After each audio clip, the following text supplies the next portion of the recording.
దేశం కోసం ప్రాణాలర్పించిన వీర జవాన్ మురళీ నాయక్ కు యావత్ దేశం సెల్యూట్ చేస్తోంది.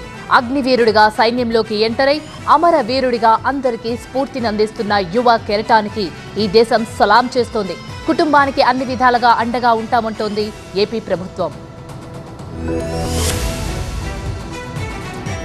పాకిస్తాన్ కాల్పుల్లో వీరమరణం పొందిన జవాన్ మురళీ నాయక్ అంత్యక్రియలు అధికారిక లాంఛనాలతో ముగిశాయి. మురళీ నాయక్ వ్యవసాయ క్షేత్రం వరకు దారి పొడవునా పూలు చల్లుతూ నివాళులర్పించారు.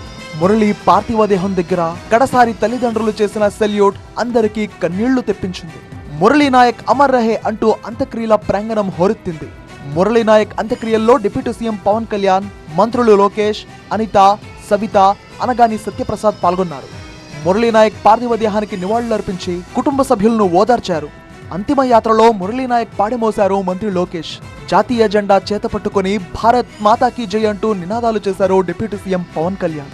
మురళీ నాయక్ కుటుంబానికి 50 లక్షల రూపాయల ఆర్థిక సాయం ప్రకటించారు. 5 ఎకరాల పొలం, 300 గజాల ఇంటి స్థలం ఇస్తామని హామీ ఇచ్చారు. మురళీ నాయక్ తండ్రికి ఉద్యోగం ఇస్తామన్నారు పవన్ కళ్యాణ్, లోకేష్. గౌరవ ముఖ్యమంత్రి గారి సూచనల మేరకు దాదాపు 50 లక్షలు ఎక్స్గ్రేషియాన్ని ప్రకటిస్తూ ఉన్నారు. అలాగే ఒక 5 ఎకరాల పొలం అని కూడా తెలియజేస్తారు. అలాగే 300 గజాలు ఇంటి స్థలం అని కూడా అనౌన్స్ చేస్తాం. అలాగే ప్రభుత్వంలో వాళ్ళకి ఎవరికైనా సరే వాళ్ళ నాన్నగారికి కానీ ఎవరికి కానీ ప్రభుత్వ ఉద్యోగం కూడా ఖచ్చితంగా ఇవ్వాలనేది క్యాబినెట్లో ముందు పెట్టి నిర్ణయం తీసుకుంటాం. ఇవన్నీ కాకుండా నేను అదనంగా వ్యక్తిగతంగా నేను కూర్చోబెట్టి దశ వరకు 25 లక్షల రూపాయలు మరి కుటుంబానికి నా వ్యక్తిగతంగా నేను సాయం చేస్తానని. మురళీ నాయక్ కుటుంబానికి ప్రభుత్వం అండగా ఉంటుందన్నారు మంత్రి లోకేష్. నేను చనిపోతే భారతదేశ జెండా కప్పుకొని చనిపోతానని పదే కుటుంబానికి చెప్పడం జరిగింది. కుటుంబానికి ఏకైక బిడ్డ ఇంత చిన్న వయసులో మురళీ నాయక్ చనిపోతాను చాలా చాలా బాధాకరం.